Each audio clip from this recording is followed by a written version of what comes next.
Bienvenue, bien-aimés, joyeux Noël. Bientôt c'est Noël. Je vais vous parler de Jésus, évidemment, de sa naissance. Mais je vais vous parler de trois évangiles. L'évangile de Matthieu, Luc et Jean. Je commence par l'évangile de Matthieu qui parle de Jésus-Christ, le fils de David.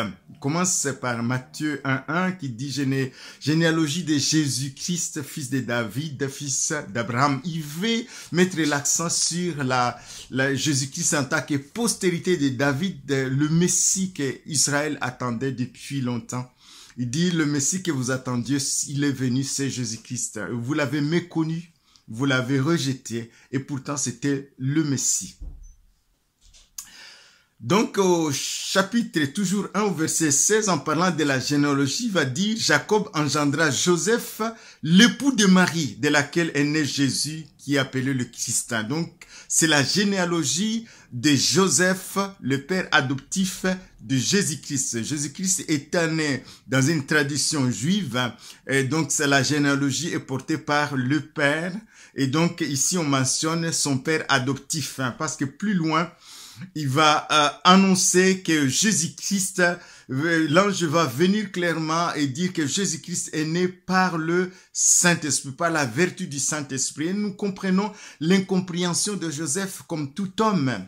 Aujourd'hui, tu parles de Jésus qui est né, il est le Fils de Dieu. Et la première réaction, que ce soit au niveau de la religion juive, au niveau de la religion musulmane, la première réaction de l'islam, c'est dire non, Dieu n'a pas de fils.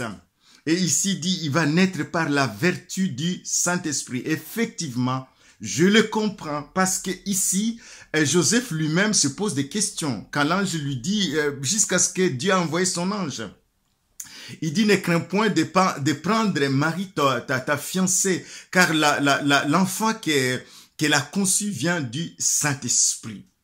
Et il lui rappelle, il y a 7 siècles, le prophète Ésaïe a parlé de la naissance d'un fils à travers d'une vierge. Il dit au verset 22 à 23, tout cela arriva afin que s'accomplisse ce que le Seigneur avait annoncé par le prophète Ésaïe. Voici la vierge sera enceinte et elle enfantera un fils et on lui donnera le nom d'Emmanuel, ce qui signifie Dieu est avec nous.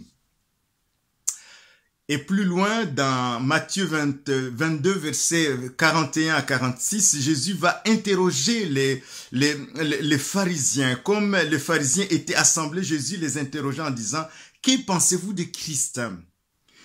De qui est-il le fils ?» Ils lui répondirent, « De David. » C'était normal qu'ils attendaient le fils de David comme Messie.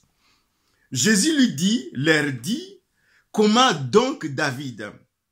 Animé par le Saint-Esprit, l'appelle Seigneur. Lorsqu'il dit, le Seigneur a dit à mon Seigneur, assis-toi à ma droite, jusqu'à ce que je fasse de tes ennemis tes marchepieds. Si donc David l'appelle Seigneur, comment est-il son fils? Et ils se sont tus. Ils ont été frappés, bouleversés. Jésus va poser aussi une question à ses disciples et dit, donc Jésus étant arrivé donc dans Matthieu 16, verset 13 à 19, Jésus étant arrivé dans le territoire de Césarée de Philippe, demanda à ses disciples, qui dit-on que je suis moi le Fils de l'homme? Ils lui répondirent, les uns disent que tu es Jean-Baptiste, les autres disent que tu es Élie, les autres Jérémie, l'un des prophètes. Jésus leur dit, et vous, que dites-vous que je suis? C'est ainsi que Pierre reçoit la révélation, il dit, tu es le Christ, le Fils du Dieu vivant. Et Jésus va révéler à Pierre, il dit, cette révélation vient de Dieu. C'est Dieu qui t'a révélé que je suis le Christ.